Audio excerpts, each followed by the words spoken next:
अस्सलाम वालेकुम फ्रेंड्स मैं हूं आपका दोस्त मोहम्मद खलील और आप देख रहे हैं मेरा YouTube channel INVT solar.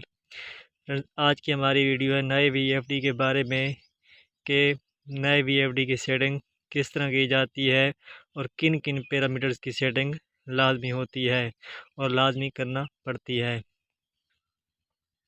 Friends, video शुरू करने से पहले आपसे एक छोटी सी गुजारिश है कि अगर आप हमारे चैनल पर नए हैं तो हमारे चैनल को ज़रूर सब्सक्राइब करें और लाइक भी करें। साथ घंटी के बटन को भी ज़रूर दबाएं ताकि हमारी नई आने वाली वीडियो आप तक जल्द जल्द पहुँच सके। फ्रेंड्स, अब हम चलते हैं अपनी वीडियो की जानिब कि नए VFD में किन किन पैरामीटर्स की सेटिंग लाजमी होती है। फ्रेंड्स, ये सेटिंग लाजमी करने कोई भी पैरामीटर्स भूल ना जाए, वरना आपको बहुत ज़्यादा नुकसान होगा। आपका VFD का भी ख़तरा होगा, आपकी मोटर के जलने का भी ख़तरा होगा, दोनों का नुकसान होगा। फ्रेंड्स, अब हम चलते हैं अपनी वीडियो की जानिब। फ्रेंड्स, सबसे पहले नए VFD को रीस्टोर करना पड़ता है, रीसेट करना पड़ता है। अगर आपने नया VFD ख़रीदा है, कनेक्शन कर लिया है, PFD को ऑन कर लिया है, तो उसके लिए आपको सबसे पहले क्या करना होगा, P0 पैरामीटर्स में जाना होगा। P0 पैरामीटर्स में जाकर फ्रेंड्स आपने क्या करना है, यहाँ पर जो डेटा एंटर लिखा हुआ है इसको डेटा एंटर कर देना है। फ्रेंड्स, फिर आपके सामने P0.00 ओपन हो जाएगा।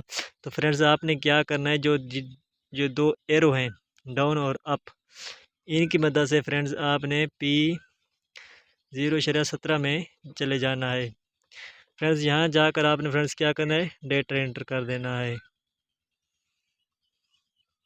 उसके बाद फ्रेंड्स आपके सामने ज़ीरो शो हो जाएगा, तो आपने क्या करना है, इसको 1 कर देना है, 1 कर देना है। 1 करने के बाद फ्रेंड्स आपने इसको क्या करना है, डेटा एंटर कर देना है।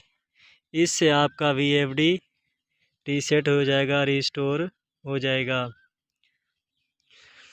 फ्रेंड्स, अगली जो सेटिंग है नए VFD की, वो ये है कि रीसेट करने के बाद आपने फ्रेंड्स प्रोग्राम के बटन को दबाकर वापस आ जाना है।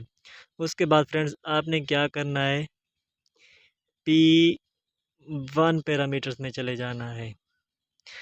फ्रेंड्स, यहाँ पर जाकर आपने फ्रेंड्स क्या करना है, P1.01 पैरामीटर्स में जाना है। यहाँ पर अगर आपके सामने आपकी स्क्रीन पर 00 शो हो या कोई और नंबर शो हो, तो आपने क्या करना है, 01.50 करना है, 1.50 करके फ्रेंड्स क्या करना है, डेटा एंटर कर देना है। इसके बाद फ्रेंड्स आपने क्या करना है, वापस आ जाना है। उसके बाद अगली सेटिंग है P2 पैरामीटर्स की। यहाँ पर फ्रेंड्स क्या करना है, आपने डेटा एंटर कर देना है। फिर फ्रेंड्स आपने क्या करना है, P201 पैरामीटर्स में जाना है। यहाँ पर आपने मोटर के किलोवाट सेट करने हैं कि आपने कितने किलोवाट की मोटर को ऑन किया हुआ है। 10 HP की है तो 7.5 किलोवाट सेट करनी है। 7 HP की है तो 5.5 किलोवाट सेट करने हैं। 15 HP की है तो यहाँ पर 11 किलोवाट सेट करने हैं। यहाँ पर सेट करने के बाद आपने फ्रेंड्स क्या करना है, डेटा एंटर कर देना है। उसके बाद आपने P2.02 को डेटा एंटर करना है। यहाँ पर आपने 50 करना है। P2.03 में आपने फ्रेंड्स मोटर के चक्कर रखने हैं कि कितने आपके मोटर की चक्कर है। 2800 की है RPM की है, 1400 RPM की है या तो 1440 RPM की है। जितने भी मोटर की आपकी RPM की है वो आपने यहाँ सेट करने हैं। उसके बाद फ्रेंड्स आपने 4 में चले जाना है। यहाँ पर आपने 380 करना है, 380 करना है। आउटपुट कितने करने हैं, 380 करना है।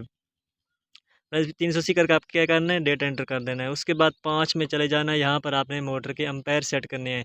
अगर 10 HP की है तो यहाँ पर 15 करने हैं या ज़्यादा से ज़्यादा 18 से ज़्यादा नहीं करने हैं, क्योंकि फिर आपकी मोटर जल जाएगी। फिर फ्रेंड्स आपने इसको डेटा एंटर कर देना है। उसके बाद फ्रेंड्स आपने प्रोग्राम के बटन को दबाकर वापस आ जाना है। फ्रेंड्स, फिर आपने चले जाना है PE पैरामीटर्स में। यहाँ पर डेटा एंटर करना है। यहाँ पर पासवर्ड देना है 40700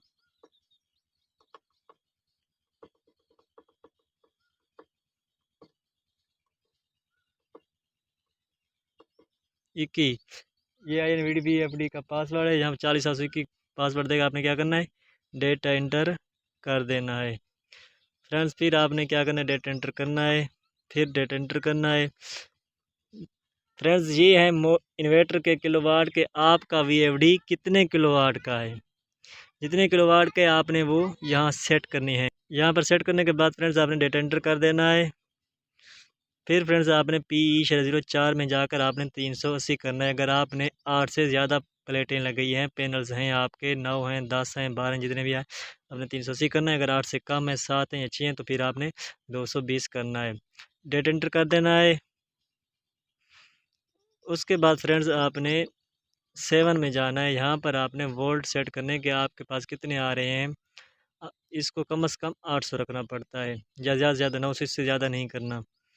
फिर फ्रेंड्स आपने PE/08 में 350 करना है। अगर आपके सामने कोई और हो, 320 हो, 300, जितने भी आपने 350 करके डेटा एंटर कर देना है। फिर फ्रेंड्स आपने वापस आ जाना है। फ्रेंड्स PE की सेटिंग के बाद आपने चले जाना है P0 की सेटिंग में। यहाँ पर आपने फ्रेंड्स P0/03 में जाकर फ्रीक्वेंसी सेट करनी है कि आपने कितने फ्रीक्वेंसी पर मोटर को चलाना है। 50 पर चलाना है, 55 पर चलाना है, जितनी बार चलाना है आपने वो सेट करनी है। हमने तो 50 सेट कर दिया है। फिर आपने 4 में जाना है, यहाँ पर 50 करना है। फिर फ्रेंड्स आपने 6 में जाना है, यहाँ पर भी 50 सेट करना है। ये सेट करने के बाद फ्रेंड्स आपने फिर चले जाना है P0/11 में। यहाँ पर आपने टाइम सेट करना है कि कितने सेकंड पर आपकी मोटर ऑन हो। 10 पर हो, 15 पर हो, 20 पर हो, जितने पर भी हो आपने वो सेट करने हैं। P0/12 में भी टाइम है, ये कितने सेकंड के बाद आपकी मोटर बंद हो। 10 पर, 15 पर, 20 पर, जितने भी बंद हो, ये आपने P0/11 और 12 में टाइम सेट करना है। ये सेट करने के बाद फ्रेंड्स आपने क्या करना है, फिर वापस आ जाना है। उसके बाद चले जाना है फ्रेंड्स PB में। PB/00 को फ्रेंड्स आपने डेटा एंटर करना है। यहाँ पर 1 होगा। आपने अगर सोलर पर चलाया है तो इसको 0 कर दें, क्योंकि ये अगर 1 करोगे तो आपका VFD SP1 का फॉल्ट देकर ट्रिप हो जाएगा। इसको डेटा एंटर कर देना है। उसके बाद PB/01 ये आउटपुट के लिए होता है, आपने इसको 1 रहने देना है। अगर आपने 3 फेस मोटर को ऑन किया हुआ है, अगर सिंगल फेस को ऑन किया हो तो फिर आपने इसको 0 करना है। 3 फेस के लिए ये होता है कि अगर आपका एक फेस ट्रिप हो जाए तो आपकी मोटर जलने से बच जाएगी, आपका VFD ट्रिप कर जाएगा। इसको 1 करके आपने फ्रेंड्स क्या करना है, डेटा एंटर कर देना है। फ्रेंड्स उसके बाद आपने फ्रेंड्स चले जाना है 4 में। यहाँ पर आपने पैनल के हिसाब से फ्रीक्वेंसी सेट करनी है। अगर आपके पास 16 पैनल हैं तो फ्रीक्वेंसी को आपने 100 पे रखना है। अगर 14 हैं तो 90 पे रखना है। उसके बाद आप फ्रेंड्स आपने सेटिंग करनी है PB/05 पैरामीटर्स की। यहाँ पर फ्रेंड्स आपने 50 करना है। 50 करके आपने डेटा एंटर कर देना है। उसके बाद PB/06 को एंटर करना है। यहाँ पर 1 होगा, आपने इसको 0 करके डेटा एंटर कर देना है। उसके बाद फ्रेंड्स आपने 7 में चले जाना है। यहाँ पर 130 होगा, आपने 100 या 20 होगा, जितने भी होंगे फ्रेंड्स आपने इसको 150 करके डेटा एंटर कर देना है।